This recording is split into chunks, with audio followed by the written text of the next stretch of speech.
Hello friends, welcome to the YouTube classes. I hope आप सब ठीक होंगे। तो आज इस वीडियो में हम assessment and identification of needs की सेकंड यूनिट असेसमेंट को कवर करेंगे। तो इसमें हमारा सबसे पहला टॉपिक है concept, meaning, definition and purpose of educational assessment, यानी कि जो शैक्षिक मूल्यांकन है उसकी अवधारणा, अर्थ, परिभाषा और उद्देश्य को इसमें हम समझेंगे। तो इंट्रोडक्शन की बात करें तो एजुकेशनल असेसमेंट को शैक्षिक मूल्यांकन भी कहते हैं। Educational assessment teaching learning process का एक सेंट्रल पार्ट मानी जाती है, जिसका मतलब होता है कि स्टूडेंट ने क्या सीखा, कितना सीखा और स्टूडेंट को और सीखने के लिए क्या क्या सपोर्ट चाहिए, किस किस चीज़ की उसे नीड है, इन सब चीज़ों को समझना होता है एजुकेशनल असेसमेंट।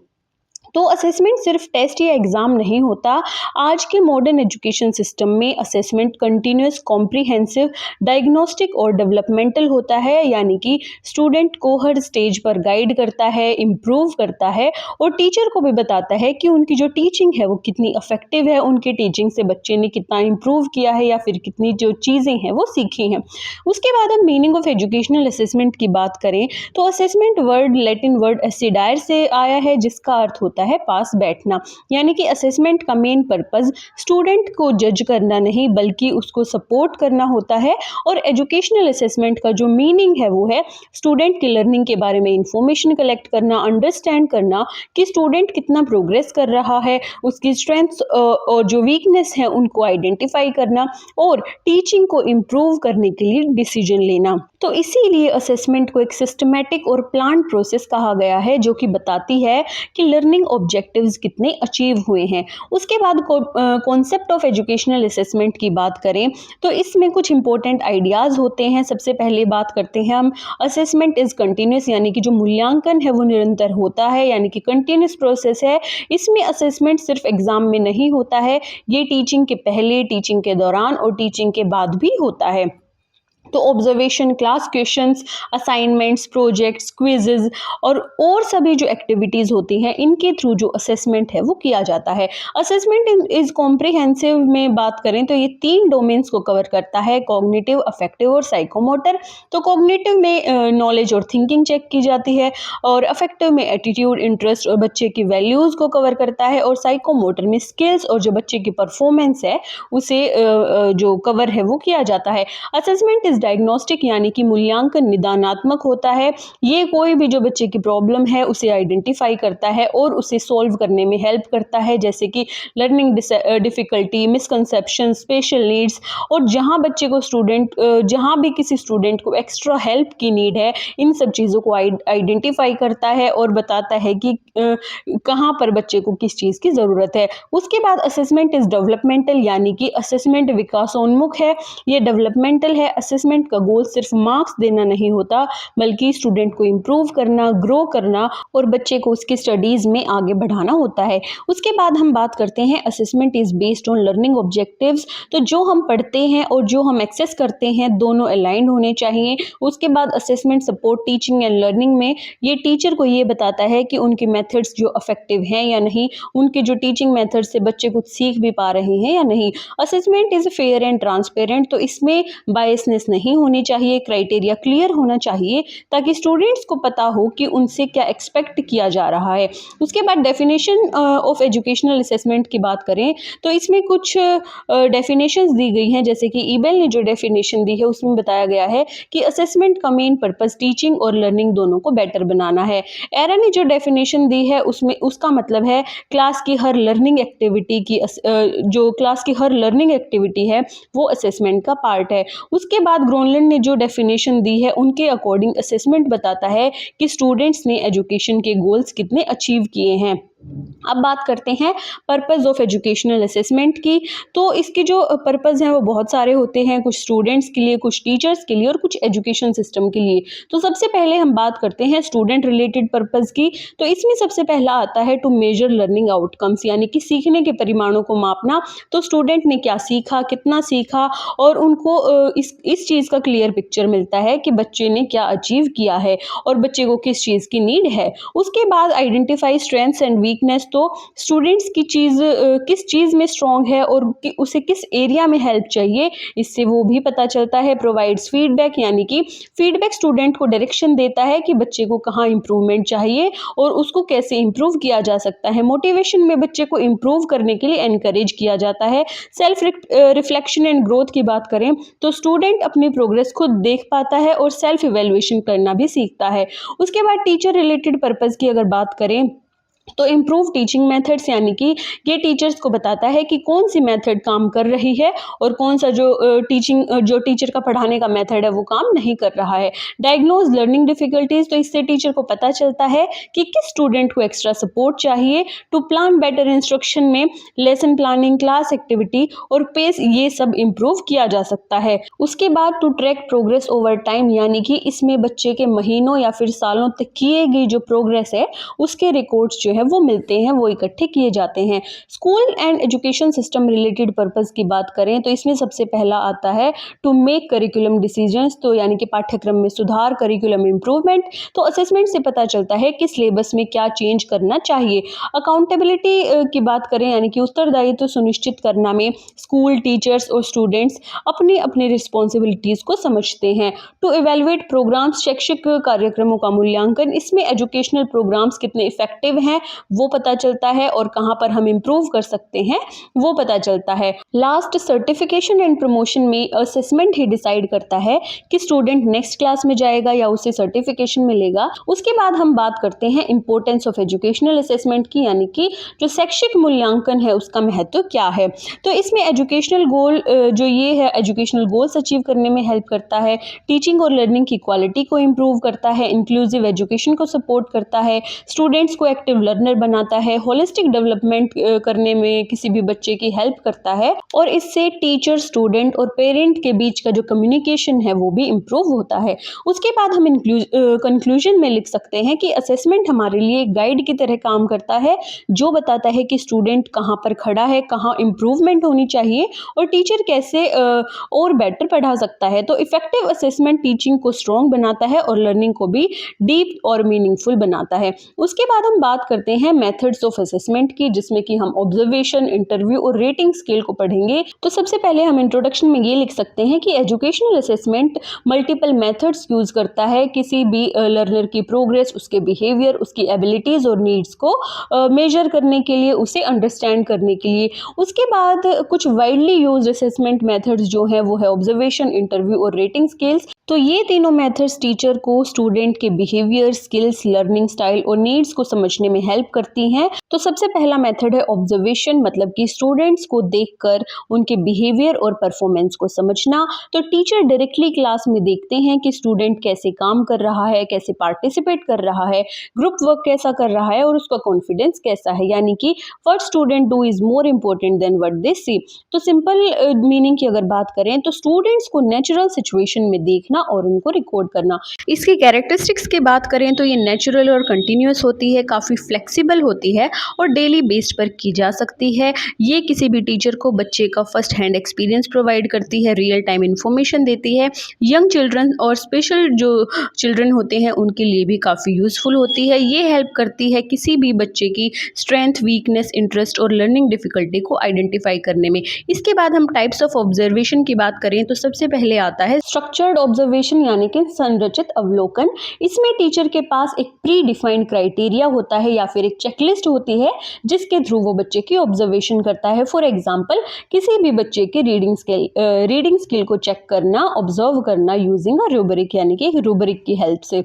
उसके बाद अनस्ट्रक्चर्ड ऑब्जर्वेशन की बात करें तो असंरचित अवलोकन की बात करें तो ये ओपन और फ्री फॉर्म में होता है।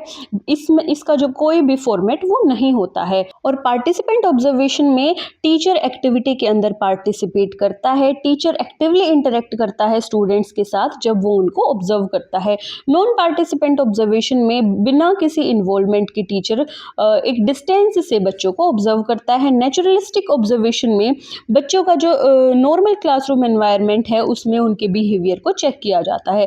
अब इसके यूजेस की बात करें, यानी कि ऑब्जर्वेशन के यूजेस की बात करें तो सोशल बिहेवियर को समझना, बच्चे की कोऑपरेशन, शेयरिंग और लीडरशिप क्वालिटी को देखना, लर्निंग डिफिकल्टीज को आइडेंटिफाई करना, बच्चे का पार्टिसिपेशन कैसा है, बच्चे का पढ़ाई में या फिर किसी भी भी एक्टिविटी में इंटरेस्ट कैसा है उस चीज़ को देखना, स्किल डेवलपमेंट जो है बच्चे की उसको मॉनिटर करना। एडवांटेजेस की बात करें तो ये रियल और नेचुरल इंफॉर्मेशन प्रोवाइड करता है, और जो स्टूडेंट्स वर्बली एक्सप्रेस नहीं कर पाते हैं उन स्टूडेंट्स के लिए भी ये काफ़ी यूजफुल होता है। इसके अलावा जो बच्चे का नेचुरल बिहेवियर होता है उसे ही कैप्चर किया जाता है। उसके बाद इसकी लिमिटेशंस की बात करें तो कभी कभी टीचर का बायसनेस भी इसमें आ सकता है, और कभी कभी ये टाइम कंज्यूमिंग भी हो सकता है, और इसके बाद ट्रेन्ड ऑब्जर्वर की भी जो नीड है वो इसमें होती है। नेक्स्ट हम इंटरव्यू की बात करते हैं, साक्षात्कार की बात करते हैं। तो ये सेकंड मेथड है जिसमें टीचर और स्टूडेंट के बीच डायरेक्ट बातचीत होती है। इंटरव्यू में टीचर स्टूडेंट्स के थॉट्स, फीलिंग, मोटिवेशन, बैकग्राउंड और डिफिकल्टीज को डायरेक्टली समझ सकता है। ये मेथड स्पेशली हेल्पफुल होता है जब हमें किसी भी स्टूडेंट से, लर्नर से कोई डीप इंफॉर्मेशन चाहिए होती है। तो टीचर और स्टूडेंट के बीच डायरेक्ट कन्वर्सेशन करना यही होता है इंटरव्यू। तो इंटरव्यू के टाइप्स की बात करें तो सबसे पहले आता है स्ट्रक्चर्ड इंटरव्यू। इसमें फिक्स्ड क्वेश्चन होते हैं, एक फॉर्मेट होता है, ये प्री प्लान्ड जो क्वेश्चंस हम इसमें कह सकते हैं वो होते हैं, और इजी टू कंपेयर रिस्पॉन्सेज इसमें होता है। फॉर एग्जांपल पेरेंट्स के किसी इंटरव्यू के टाइम पर पेरेंट्स से एक फिक्स्ड सेट ऑफ क्वेश्चंस पूछना, यानी कि दोनों पेरेंट्स से एक ही टाइप के क्वेश्चंस पूछना। अनस्ट्रक्चर्ड इंटरव्यू की बात करें तो ओपन एंडेड होता है और फ्लेक्सिबल होता है, फ्री कन्वर्जेशन इसमें होती है, और ये काउंसलिंग जो है उसमें काफ़ी यूज़फुल होता है, और कुछ पर्सनल इश्यूज़ को एक्सप्लोर करने के लिए भी काफ़ी यूज़फुल होता है। इसके बाद सेमी स्ट्रक्चर्ड इंटरव्यू स्ट्रक्चर्ड और अनस्ट्रक्चर्ड का मिक्सचर होता है, थोड़ा फ्लेक्सिबल होता है, थोड़ा फिक्स्ड होता है। इसमें कम्बिनेशन होता है फिक्स्ड और ओपन क्वेश्चंस का। उसके बाद इंडिविजुअल इंटरव्यू में 1-to-1 इंटरेक्शन होता है बिटवीन टीचर एंड स्टूडेंट, और ग्रुप इंटरव्यू में एक साथ मल्टीपल स्टूडेंट से बात करके वो इंटरव्यू किया जाता है। पर्पस की बात करें तो स्टूडेंट के बैकग्राउंड और इंटरेस्ट को इससे समझा जाता है, और लर्निंग डिफिकल्टीज को डायग्नोज किया जाता है, इमोशनल और बिहेवियर इशू को आइडेंटिफाई किया जाता है, करियर काउंसलिंग और गाइडेंस में भी हेल्पफुल होता है। पेरेंट्स और टीचर का जो कोलैब है इससे वो होता है, उनकी कम्युनिकेशन अच्छी बनती है, बच्चे के बारे में पता चलता है, और ये टीचिंग लर्निंग प्रोसेस की जो फीडबैक्स हैं उनको भी कलेक्ट करता है। उसके बाद एडवांटेजेस की बात करें तो ये डीप और रिलायबल इंफॉर्मेशन प्रोवाइड करता है, पर्सनल और फ्लेक्सिबल होता है। उसके अलावा ये काफ़ी सेंसिटिव इश्यूज़ के लिए भी यूज़फुल होता है, बच्चे को मोटिवेट करने के लिए, या फिर उसका जो फैमिली बैकग्राउंड है, स्ट्रेस है, उसको जानने के लिए। लिमिटेशंस की बात करें तो टाइम कंज्यूमिंग हो सकता है, गुड कम्युनिकेशन स्किल की इसमें रिक्वायरमेंट होती है, और कभी कभी स्टूडेंट इंटरव्यूअर के प्रेजेंस से भी इन्फ्लुएंस हो सकता है, यानी कि सिचुएशन के अकॉर्डिंग जो के आंसर हैं वो भी बदल सकते हैं। उसके बाद रेटिंग स्केल जो कि थर्ड मेथड है, ये एक सिस्टमैटिक टूल होता है जिसमें टीचर किसी बिहेवियर या स्किल को एक स्केल पर रेट करते हैं। फॉर एग्जांपल 1, 2, 3, 4, 5 के स्केल पर रेट करना। अगर बच्चे का स्कोर 1 है तो पुअर है, और 5 है तो वो एक्सीलेंट है। उसके अलावा जो स्टूडेंट के बिहेवियर स्किल को नंबर्स या वर्ड्स में रेट करना, यही होता है रेटिंग स्केल। रेटिंग स्केल के टाइप्स की बात करें तो एक होता है न्यूमेरिकल रेटिंग स्केल, इसमें नंबर्स रिप्रेजेंट करते हैं लेवल ऑफ परफॉर्मेंस को, फॉर एग्जांपल 1 to 5 या फिर 1 to 10। डिस्क्रिप्टिव और ग्राफिक स्केल की बात करें तो इसमें यूज़ होता है always, often, some time, really, ये सब चीज़ें उसमें यूज़ की जाती हैं। चेकलिस्ट में येस, नो, प्रेजेंट, एब्सेंट, ये सब यूज़ किया जाता है।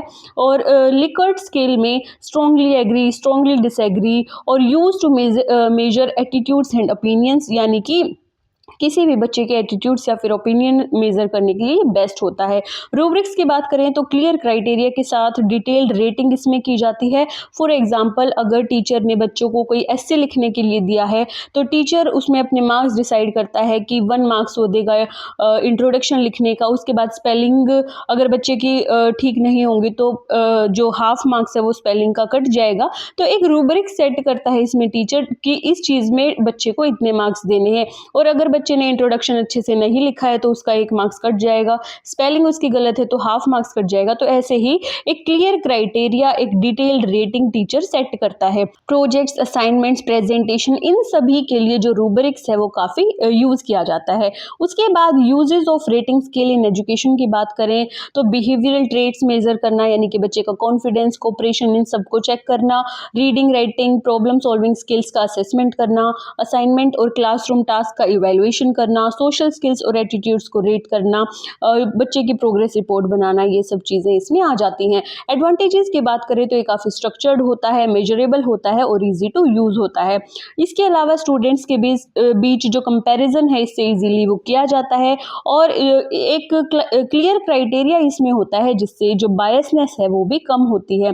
उसके अलावा इजी टू स्कोर होता है, यानी कि स्कोरिंग करने में भी काफ़ी इजी होता है। लिमिटेशंस की बात करें तो जो रेट कर रहा है वो कभी कभी किसी स्टूडेंट की साइड बायस भी हो सकता है। अगर उनको रेट करने का क्राइटेरिया क्लियर नहीं है तो रेटिंग भी गलत हो सकती है। उसके अलावा कम्प्लेक्स बिहेवियर को फुल्ली कैप्चर ये नहीं करता है।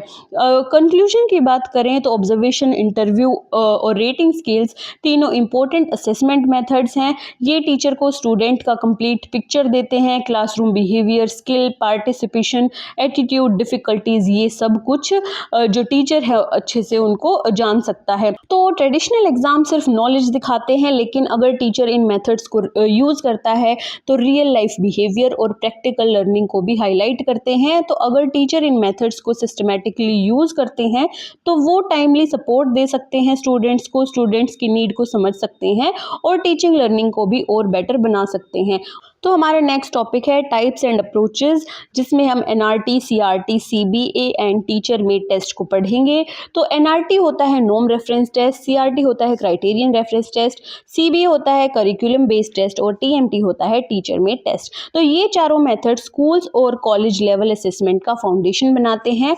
तो सबसे पहले हम बात करते हैं एनआरटी नॉर्म रेफरेंस टेस्ट की। तो ये वो टेस्ट होता है जिसमें स्टूडेंट की परफॉर्मेंस एक बड़े ग्रुप यानी कि एक नॉर्म ग्रुप से कंपेयर की जाती है। तो ये बताता है कि स्टूडेंट अदर्स के कंपैरिजन कितना कर रहा है, कैसा वो परफॉर्म कर रहा है। फॉर एग्जांपल परसेंटाइल स्कोर की अगर बात करें तो परसेंटाइल में अगर किसी बच्चे को 80 परसेंटाइल मिला है तो इसका मतलब होता है कि वो बच्चा 80% स्टूडेंट से बेटर है। इसके पर्पस की बात करें तो ये बच्चों को रैंक करने में, स्टूडेंट्स को रैंक करने में हेल्प करता है और बच्चों को एडमिशन, स्कॉलरशिप, सिलेक्शन या फिर कॉम्पिटिटिव एग्जाम में सिलेक्ट करने में हेल्प करता है। उसके अलावा ये आइडेंटिफाई करता है कि कौन सा बच्चा हाई अचीवर है और कौन लो अचीवर है। और इसके अलावा ये स्टूडेंट को क्लास, स्कूल, डिस्ट्रिक्ट और स्टेट लेवल पर भी कंपेयर करता है। इसके कैरेक्टरिस्टिक की बात करें तो ये फोकस करता है रिलेटिव परफॉर्मेंस पर। उसके अलावा जो इसके आइटम है एनआरटी के वो डिज़ाइन किए जाते हैं ताकि स्टूडेंट्स के बीच डिफ्रेंशिएट किया जा सके, ये पता लगाया जा सके कौन स्टूडेंट कितना बेटर है। उसके अलावा बच्चे की जो ब्रॉड एबिलिटीज़ हैं जैसे कि वर्बल, न्यूमेरिकल, रीजनिंग, इन सब को मेजर इसमें किया जाता है और ये स्टैंडर्डाइज्ड होता है, प्रोफेशनली डेवलप किया जाता है। और इसमें जो बच्चों को स्कोरिंग है वो परसेंटाइल, स्टेनाइन या फिर जी स्कोर से दी जाती है। इसके एग्जाम्पल की बात करें तो जैसे कि इंटेलिजेंस टेस्ट और नेशनल लेवल के जो टेस्ट एग्जाम्स होते हैं, फिर एप्टीट्यूड टेस्ट, ये सब इसमें आ जाती हैं। इसके एडवांटेजेस की बात करें तो लार्ज स्केल कंपैरिजन के लिए काफ़ी यूजफुल होता है। इसमें हाई रिलायबिलिटी और वैलिडिटी होती है और ये हेल्प करता है आइडेंटिफाई करने में जो कौन से गिफ्टेड लर्नर है और कौन से एक्सेप्शनल लर्नर है। लिमिटेशन की बात करें तो इससे जो क्लासरूम लर्निंग के आउटकम्स हैं वो पता नहीं चलते हैं। ये बच्चों में कंपटीशन को एनकरेज करता है, इससे जो बच्चों के बीच कोऑपरेशन है वो कम हो जाता है और ये सुटेबल नहीं होता है डायग्नोसिस के लिए, यानी कि इससे बच्चे को ये पता नहीं, टीचर को ये पता नहीं चलता है कि किस बच्चे को किस चीज़ में प्रॉब्लम है, वो कहाँ पर लैक कर रहा है। अब सीआरटी यानी कि क्राइटेरियन रेफरेंस टेस्ट की बात करें तो ये वो टेस्ट होता है जिसमें स्टूडेंट का परफॉर्मेंस फिक्स्ड लर्निंग ऑब्जेक्टिव या स्टैंडर्ड के बेसिस पर मेजर किया जाता है। तो इसमें कंपैरिजन विद अदर्स नहीं होता है, यानी कि जैसे कि हमने एनआरटी में पढ़ा कि एक बड़े ग्रुप से किसी एक बच्चे का कंपैरिजन किया जाता है, इस टेस्ट में ऐसा नहीं होता है। फॉर एग्जाम्पल अगर किसी बच्चे ने कोई स्किल सीखी है और उसने उसमें 80% स्कोर किया है, उसका लर्निंग आउटकम 80% है, तो इसका मतलब ये होता है कि उसने 80% चीज़ सीख ली है और 20% अभी उसे सीखनी है। इसके पर्पस की बात करें तो करिकुलम मास्टरी मेजर करता है, लर्निंग ऑब्जेक्टिव अचीव हुए हैं या नहीं इस चीज़ का पता चलता है, रिमेडियल टीचिंग प्लान करता है और ये हेल्प करता है बच्चे को एसेस करने में किसके थ्रू, CCE के थ्रू, यानी कि कंटिन्यूस इवैल्यूएशन के थ्रू। उसके अलावा कैरेक्टरिस्टिक की बात करें तो करिकुलम और लर्निंग आउटकम जो है इसमें अलाइंड होते हैं और स्पेसिफिक स्किल्स को ये मेजर करता है। क्लियर, डायरेक्ट और गोल बेस्ड आइटम्स इसमें होते हैं और इसमें रिजल्ट मास्टरी फॉर्म में दी जाती है। इसमें यानी कि पता चल जाता है कि बच्चे ने इतना % वो चीज़ जो है वो सीखी है, बच्चे ने स्किल में मास्टर किया है या फिर नहीं किया। इसके एग्जाम्पल्स की बात करें तो unit test, chapter test, skill based test और फिर कंपेटेंसी असेसमेंट जो होते हैं वो सब चीज़ें इसमें आ जाती हैं। इसके एडवांटेजेस की बात करें तो ये clear picture of mastery provide करता है, इंडिविजुअल लर्निंग डिफिकल्टी इससे आइडेंटिफाई होती हैं, रिमेडियल टीचिंग को ये सपोर्ट करता है और सेल्फ बेस्ड लर्निंग को प्रमोट करता है, यानी कि बच्चे ने खुद से कितना सीखा है, उसकी खुद से सीखने की जो क्षमता है, वो जो गति है वो कैसी है। अब इसके लिमिटेशंस की बात करें तो ये रैंकिंग के लिए यूजफुल नहीं है। इसमें नहीं पता चल सकता कि कौन सा बच्चा किस रैंक पर है। उसके अलावा हायर ऑर्डर स्किल्स को ये मेजर नहीं कर पाता। उसके बाद हम CBA यानी कि करिकुलम बेस्ड असेसमेंट की बात करें तो ये एक ऐसा असेसमेंट अप्रोच है जिसमें स्टूडेंट की प्रोग्रेस को डेली क्लासरूम टीचिंग के बेसिस पर मेजर किया जाता है। ये कंटिन्यूस और क्लासरूम लिंक्ड असेसमेंट होता है, यानी जो क्लास में पढ़ा वही वहाँ पर एक्सेस किया गया। इसके कुछ की फीचर्स हैं, जैसे कि डेली टीचिंग लर्निंग से इसको लिंक किया जाता है, फ्रीक्वेंट और ऑनगोइंग होता है, टीचर के कंट्रोल में होता है, फॉर्मेटिव इवैल्यूएशन का पार्ट होता है और लेसन प्लानिंग और गैप आइडेंटिफिकेशन में भी काफ़ी हेल्पफुल होता है। इसके अप्रोचेस की बात करें तो करिकुलम बेस्ड मेजरमेंट जो है इस पर बेस्ड होता है और इसमें जो स्किल चेकलिस्ट हैं वो आ जाती हैं, डायरेक्ट ऑब्जर्वेशन ऑफ परफॉर्मेंस इसमें होता है, वर्कशीट और डेली एक्सरसाइज बच्चों से करवाई जाती हैं। इसमें पोर्टफोलियो असेसमेंट आ जाता है, बच्चों का जो पूरा पोर्टफोलियो है वो बनाकर रखा जाता है, उसकी जो प्रोग्रेस है वो देखी जाती है कि पहले बच्चा कैसे था, अब उसने कैसा इम्प्रूव किया है या फिर वो किस चीज़ में अभी पीछे है। और बच्चों के राइटिंग सैंपल्स और रीडिंग फ्लुएंसी टेस्ट भी इसमें आ जाते हैं। इसके यूजेस की बात करें तो ये स्टूडेंट की प्रोग्रेस को मॉनिटर करता है, इंडिविजुअलाइज्ड इंस्ट्रक्शन प्लानिंग में हेल्प करता है, कंपिटेंसी बेस्ड लर्निंग इसमें होती है और ये इमीडिएट फीडबैक जो है वो भी प्रोवाइड करता है। इसके बाद एडवांटेजेस की बात करें तो बच्चे ने जो पढ़ा उसी चीज़ को एक्सेस किया जाता है, ये काफ़ी ऑथेंटिक होता है और टीचर के लिए काफ़ी ईजी टू एडमिनिस्टर होता है। बच्चे की जो स्ट्रेंथ है, वीकनेस है, इससे वो आइडेंटिफाई की जाती हैं और ये कंटिन्यूस लर्निंग को एनकरेज करता है, कंटिन्यूस लर्निंग को प्रमोट करता है। इसकी लिमिटेशंस की बात करें तो एक्सटर्नल एग्जाम तक जनरलाइज करना काफ़ी मुश्किल हो जाता है, काफ़ी लिमिटेड होता है। उसके अलावा जो टीचर की स्किल है उस पर भी डिपेंड करता है और अगर इसको इंडिविजुअली किया जाए, यानी कि CBT को इंडिविजुअली किया जाए तो ये काफ़ी टाइम कंज्यूमिंग भी हो सकता है। अब बात करते हैं टीचर मेड टेस्ट की, TMT की, जिसका मतलब वो टेस्ट होता है जो टीचर क्लासरूम की नीड के अकॉर्डिंग खुद बनाता है, खुद टीचर उस टेस्ट को डिज़ाइन करता है। तो ये डेली लर्निंग को एक्सेस करने के लिए काफ़ी बेस्ट होते हैं। तो अब इसके पर्पस की बात करें तो डेली वीकली लर्निंग जो है इससे वो चेक की जाती है।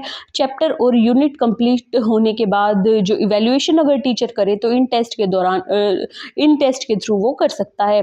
लर्निंग डिफ़िकल्टीज़ जो है बच्चे की, इससे वो आइडेंटिफाई की जा सकती हैं और ये बच्चे को फीडबैक भी आसानी से देता है। हर चैप्टर के बाद, हर यूनिट ख़त्म होने के बाद जब कोई टेस्ट लिया जाता है तो इससे बच्चे को फीडबैक मिलता है कि उसने कितना सीखा है और उसे क्या सीखने की ज़रूरत है। इससे जो टीचर की टीचिंग स्ट्रेटजीज हैं वो भी इम्प्रूव की जा सकती हैं। अब इसके कैरेक्टरिस्टिक्स की बात करें तो ये काफ़ी फ्लेक्सिबल और कंटेक्स्ट स्पेसिफिक होता है। उसके अलावा ये लोकल करिकुलम और क्लास की जो नीड्स हैं उसे रिफ्लेक्ट करता है। टीचर उसकी जो क्लास है उसके अकॉर्डिंग किसी भी टेस्ट को डिज़ाइन करता है। उसके बाद ये ओरल, रिटन, प्रैक्टिकल किसी भी फॉर्म में हो सकता है और ये फॉर्मेटिव और सम्मेटिव दोनों के लिए यूज़फुल होता है।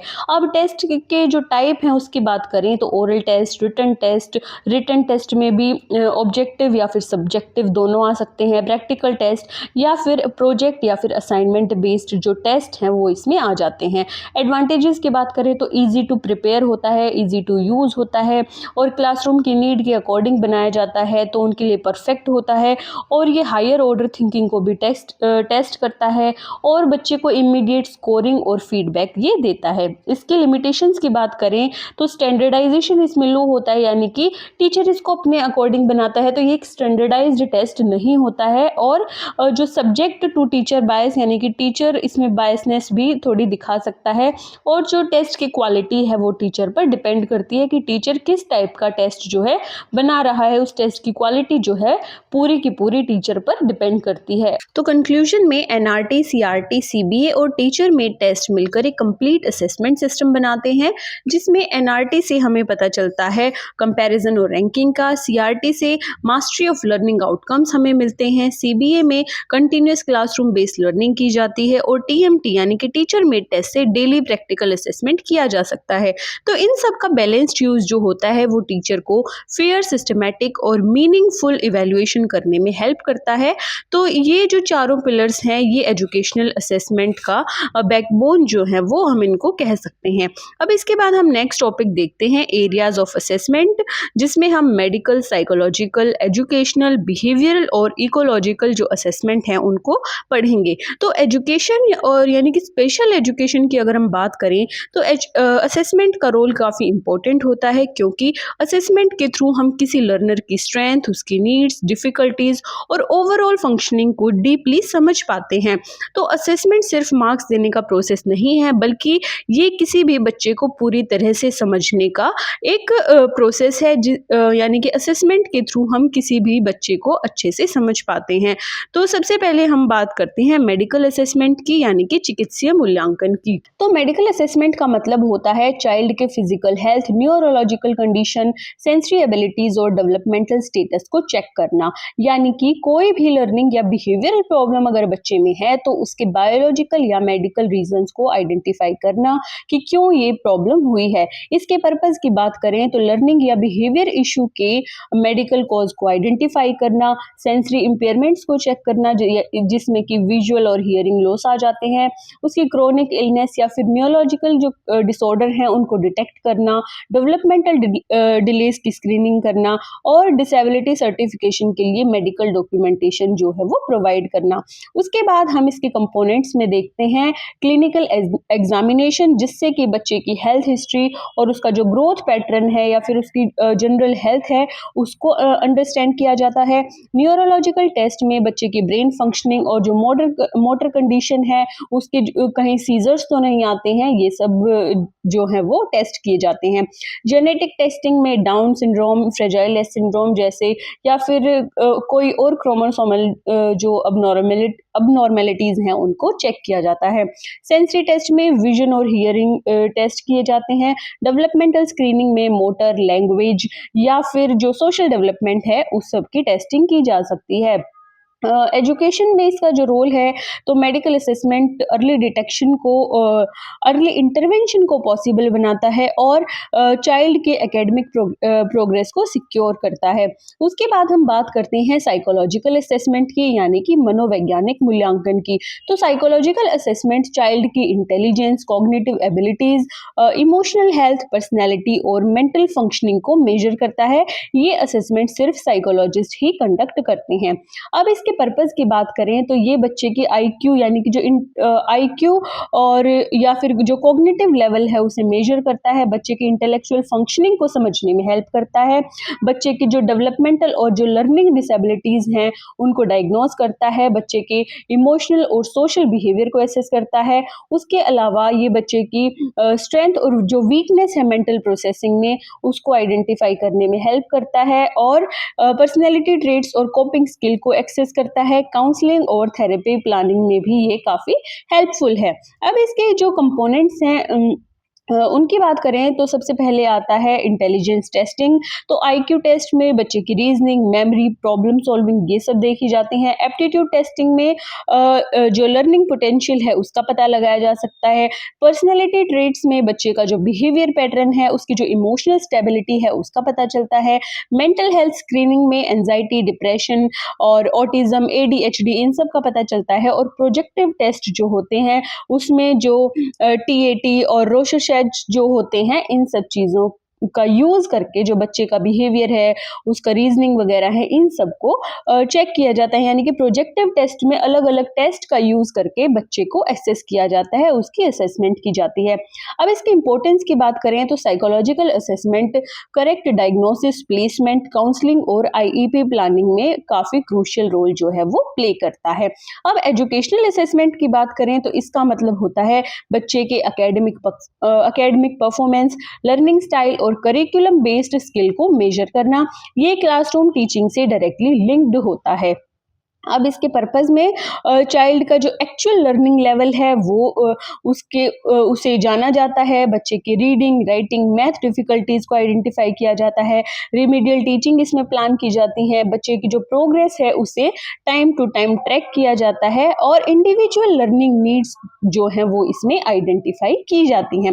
अब इसके बाद कुछ मेजर एरियाज की बात करते हैं तो रीडिंग में चेक की जाती है फ्लुएंसी, कॉम्प्रिहेंशन, एक्यूरेसी, राइटिंग में हैंडराइटिंग, स्पेलिंग और एक्सप्रेशन चेक किए जाते हैं। मैथमेटिक्स में नंबर सेंस, प्रॉब्लम सॉल्विंग देखी जाती हैं। लैंग्वेज स्किल्स में वोकैबुलरी, ग्रामर, कम्युनिकेशन, ये सब देखे जाते हैं। और उसके बाद एकेडमिक रीडीनेस में प्री लिटरेरी और कॉग्निटिव स्किल्स जो हैं वो चेक की जाती हैं। अब कौन कौन से जो टूल्स हैं जो एजुकेशनल असेसमेंट में यूज किए जाते हैं, सबसे पहले आ जाता है स्टैंडर्डाइज टेस्ट, उसके बाद आ जाते हैं टीचर मेड टेस्ट, फिर होता है करिकुलम बेस्ड असेसमेंट और इसके अलावा पोर्टफोलियो, वर्क सैंपल, ऑब्जर्वेशन, ये सब भी यूज किए जाते हैं। और जो इसकी सिग्निफिकेंस है, इसकी इंपॉर्टेंस, महत्व हम इसको कह सकते हैं, इसमें एजुकेशनल असेसमेंट इंश्योर करता है कि टीचर एग्जैक्टली वही मेथड यूज करे जो लर्नर के लिए सबसे ज़्यादा इफेक्टिव हो, जिससे कि जो लर्नर के बारे में अच्छे से जानकारी मिल सके, उसके बारे में अच्छे से पता लगाया जा सके। अब बिहेवियरल असेसमेंट की बात करें तो ये बच्चे के ऑब्जर्व्ड बिहेवियर, उसके ट्रिगर्स, उसका जो पैटर्न है और उसके कंसिक्वेंसेस को स्टडी करता है। इसमें अच्छे से देखा जाता है कि जो बच्चे का बिहेवियर है वो कैसा है। इन सब चीज़ों को इसमें आ जाती हैं। उसकी जो सोशल फंक्शनिंग है या फिर जो उसका पैटर्न है जो कि उसकी लर्निंग को अफेक्ट कर रहा है, ये सब चीज़ें इसमें आ जाती है। तो ये स्पेशली हेल्पफुल होता है जब बच्चे का बिहेवियर लर्निंग को अफेक्ट करता हो। अब इसके पर्पस में हम देखते हैं कि इससे बच्चे की जो बिहेवियर प्रॉब्लम है वो आइडेंटिफाई की जाती हैं, उनको अंडरस्टैंड किया जाता है, उसके पॉजिटिव और नेगेटिव बिहेवियर पैटर्न को समझा जाता है। इनएप्रोप्रिएट जो बिहेवियर है वो क्यों है, उसके रीजंस को फाइंड किया जाता है। बिहेवियर मॉडिफिकेशन प्लान इससे बनाया जा सकता है। सोशल स्किल्स को भी इससे इनहेंस किया जा सकता है। और इसके अलावा जो बच्चे के बिहेवियर में प्रोग्रेस हो रही है या नहीं, इस चीज़ को भी मॉनिटर इसमें किया जा सकता है। इसके कौन-कौन से जो मेथड्स हैं जिससे हम ये सब कर सकते हैं, सबसे पहले होता है डायरेक्ट ऑब्जर्वेशन। इसमें हम बच्चे को डायरेक्टली ऑब्जर्व कर सकते हैं। फंक्शनल बिहेवियर असेसमेंट होता है जिसमें हम एबीसी मॉडल के थ्रू बच्चे का बिहेवियर असेस कर सकते हैं। उसके अलावा रेटिंग स्केल्स, चेकलिस्ट या फिर इंटरव्यू, जिसमें हम बच्चे के साथ इंटरव्यू ले सकते हैं, पेरेंट्स के साथ इंटरव्यू ले सकते हैं। इन सब मेथड से हम बच्चे का बिहेवियरल असेसमेंट जो है वो कर सकते हैं। अब इसके इम्पोर्टेंस में जो टीचर एक पॉजिटिव क्लास एनवायरनमेंट क्रिएट कर सकता है और जहाँ पर जो बच्चा है उसका जो बिहेवियर है उसमें इम्प्रूवमेंट हो, बच्चा इमोशनली, सोशली ग्रो कर पाए। अब इकोलॉजिकल असेसमेंट की बात करें तो ये बच्चे के एनवायरनमेंट को स्टडी करता है। बच्चे का घर, स्कूल, कम्युनिटी, कल्चर, यहाँ सब का जो एनवायरनमेंट है वो कैसा है, क्योंकि ये सब बच्चे की लर्निंग और बिहेवियर को डायरेक्टली इन्फ्लुएंस करते हैं। यानी बच्चे को समझने के लिए उसके कंप्लीट इकोसिस्टम को समझना काफ़ी ज़रूरी होता है। इसके पर्पस की बात करें तो सोशल एंड कल्चरल एनवायरनमेंट के जो इफ़ेक्ट्स हैं उनको समझना, बच्चे के एनवायरमेंटल बैरियर्स को आइडेंटिफाई करना, उसके फैमिली सपोर्ट और जो पीयर इन्फ्लुएंस है उसको एक्सेस करना कि फैमिली उसके साथ कैसा बिहेव करती है, जो पीयर ग्रुप है उसके साथ कैसा बिहेव करते हैं। उसके अलावा जो क्लासरूम क्लाइमेट है उसको इवेलुएट करना और होलिस्टिक इंटरवेंशन प्लानिंग जो है वो इसमें आ जाती हैं। अब एरियाज एग्जामिन्ड में हम देख सकते हैं बच्चे का होम एनवायरनमेंट, यहाँ पर जो बच्चे का पेरेंटिंग स्टाइल कैसा है, पेरेंट्स उसको सपोर्ट कैसे करते हैं, कैसे रिसोर्सेज उसको प्रोवाइड किए जा सकते हैं, बच्चे का जो रूटीन है वो कैसा है। स्कूल एनवायरनमेंट में टीचर का attitude, classroom layout, peer relations ये सब आ जाते हैं। कम्युनिटी एनवायरनमेंट में जो बच्चे को अपॉर्चुनिटीज़ हैं सीखने के लिए वो कैसे मिल रही हैं, बच्चे को सेफ्टी को लेके कैसे रूल्स हैं, उसको कैसे रिसोर्सेज प्रोवाइड किए जा रहे हैं, वो सब आ जाता है। और कल्चरल में उसके जो बिलीफ्स हैं, ट्रेडिशन है, एक्सपेक्टेशंस ये सब आ जाते हैं। और फिजिकल एनवायरनमेंट में आसपास की noise, lightning, space, sitting, accessibility ये सब देखा जाता है, क्योंकि कुछ जो स्पेशल बच्चे होते हैं, किसी को नॉइस से दिक्कत होती है, किसी को ज़्यादा लाइटनिंग से दिक्कत होती है, तो ये सब आ जाते हैं फिजिकल एनवायरनमेंट। अब जो इकोलॉजिकल असेसमेंट है, इसकी इंपॉर्टेंस में देखते हैं कि जो इकोलॉजिकल असेसमेंट है ये इंश्योर करता है बच्चे की होलिस्टिक इंटरवेंशन। इसका मतलब ये होता है कि जो इंटरवेंशन है वो चाइल्ड सेंटर्ड ही नहीं बल्कि एनवायरनमेंट सेंटर्ड भी हो सकती है। तो अगर बच्चे का एनवायरनमेंट अच्छा है, उसका home, school, community, physical environment ये अच्छा है, तो इससे जो बच्चे की लर्निंग है वो इम्प्रूव हो सकती है, बच्चा खुद को यहाँ पर कंफर्टेबल फील करवा सकता है। तो कंक्लूजन में हम कह सकते हैं कि a complete and meaningful assessment कभी-कभी सिर्फ एकेडमिक तक लिमिटेड नहीं होता, उसमें चाइल्ड की मेडिकल, साइकोलॉजिकल, एजुकेशनल, बिहेवियरल और इकोलॉजिकल एस्पेक्ट्स को समझना भी काफ़ी जो इम्पोर्टेंट है वो हो जाता है। तो ये सभी चीज़ें मिलकर टीचर, पेरेंट्स, काउंसलर को एक कंप्लीट पिक्चर देते हैं। इससे बच्चे की प्लानिंग, उसकी इंटरवेंशन, उसके सपोर्ट सर्विस और आईईपी इन सबको अच्छे से बनाया जा सकता है। तो अब इस यूनिट का हमारा लास्ट टॉपिक है documentation of assessment, result interpretation and report writing. उसके बाद है implication for all the above for inclusion. तो ये सभी चीज़ें जो इंक्लूसिव एजुकेशन के लिए एसेंशियल क्यों है, तो एजुकेशन के फील्ड में असेसमेंट सिर्फ मार्क्स देने का प्रोसेस नहीं होता है। असेसमेंट एक डायग्नोस्टिक टूल है जो बताता है कि बच्चा कहाँ पर अच्छा कर रहा है, उसे कहाँ पर सपोर्ट की ज़रूरत है, उसे कहाँ पर मदद की ज़रूरत है और हम कैसे बच्चे को वहाँ पर सपोर्ट कर सकते हैं।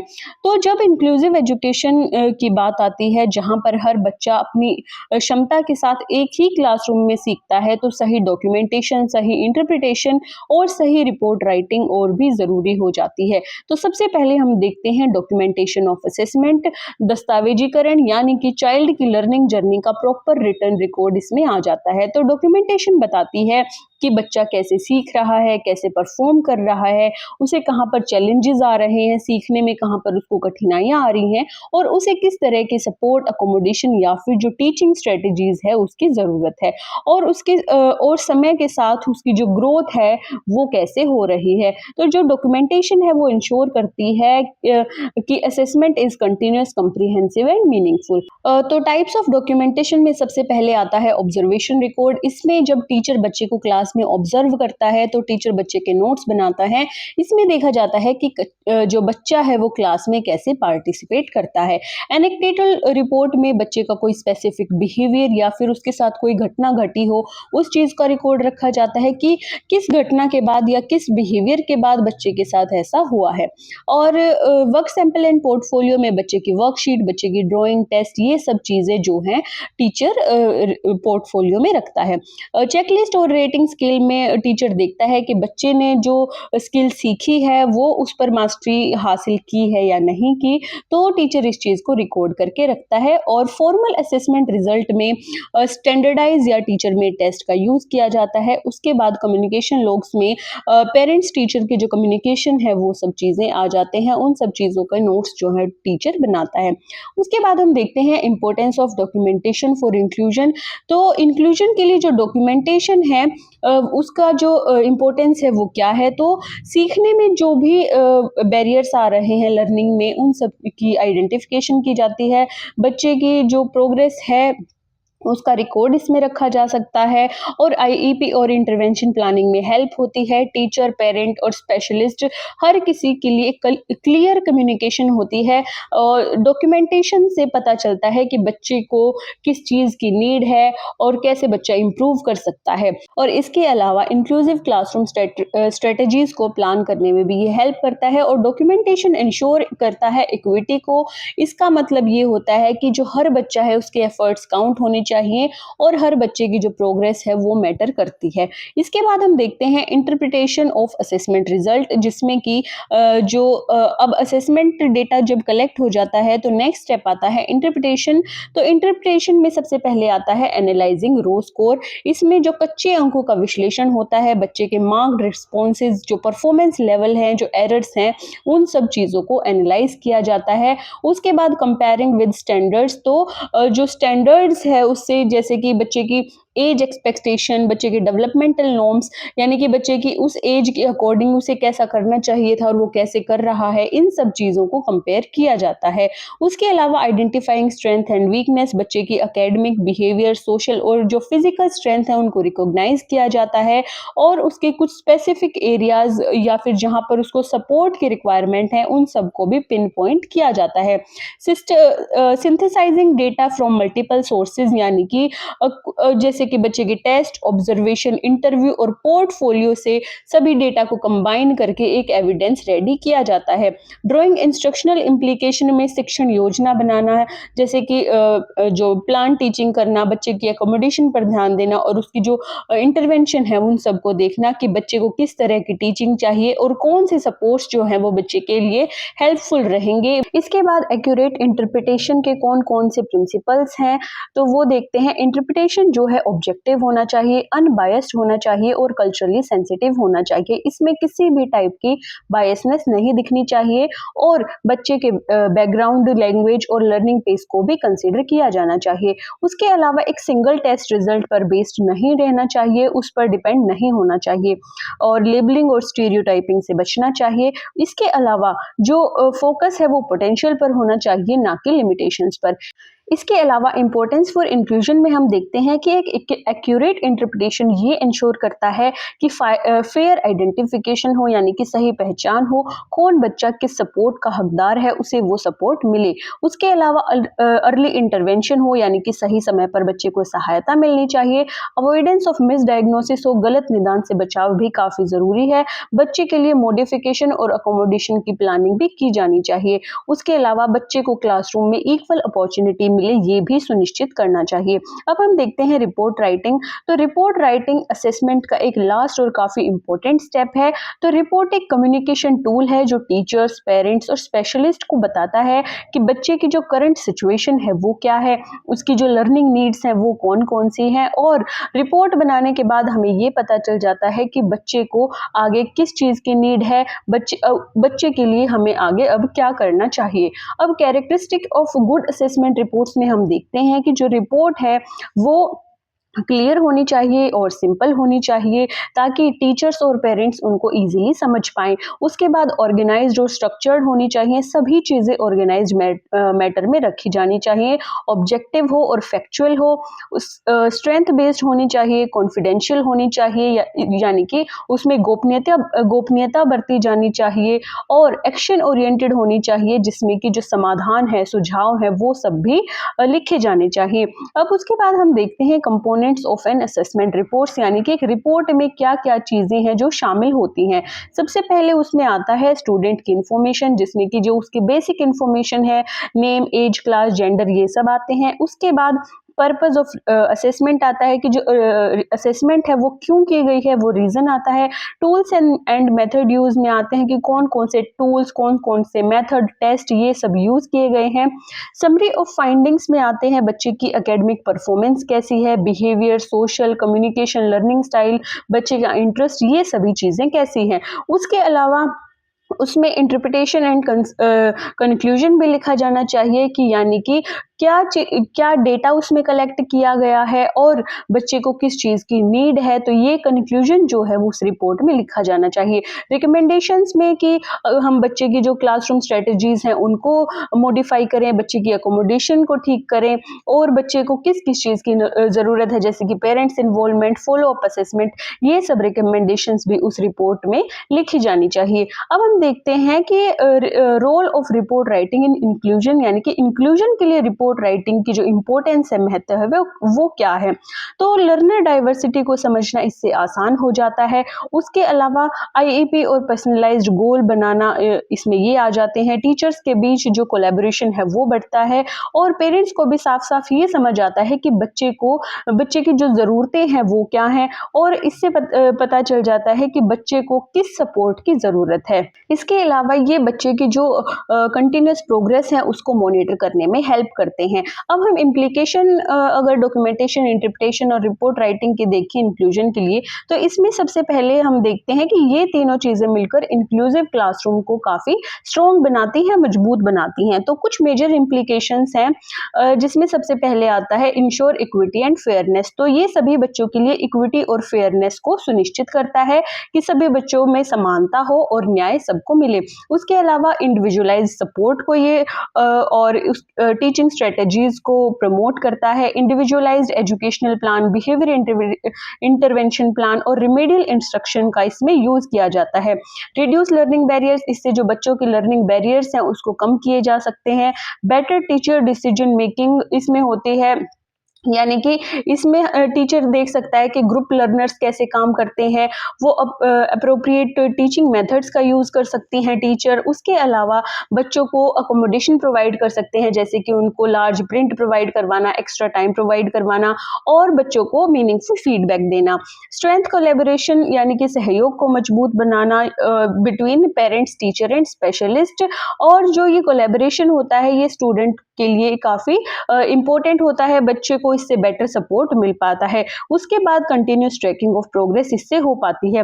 तो इंक्लूजन भी तभी पॉसिबल है जब हम हर बच्चे की ज़रूरतों को अच्छे से समझ पाएँ, उनको रिकॉर्ड कर पाएँ, फिर उनको इंटरप्रेट करें और उनको सपोर्ट करें। उसके बाद कंक्लूजन में हम कह सकते हैं कि असेसमेंट तभी मीनिंगफुल बनता है जब डॉक्यूमेंटेशन जो है सिस्टमैटिकली हो, यानी कि अच्छे से किया गया हो, और इंटरप्रिटेशन बिल्कुल क्लियर हो और अनबायस्ड हो, रिपोर्ट राइटिंग भी क्लियर हो और एक्शन ओरिएंटेड हो। तो ये तीनों चीज़ें मिलकर एक इंक्लूसिव, सपोर्टिव और लर्नर सेंटर्ड क्लासरूम जो है उसको क्रिएट करते हैं, जहाँ पर हर बच्चा वैल्यूड फील करता है और अपनी जो क्षमता है उस तक पहुँच सकता है।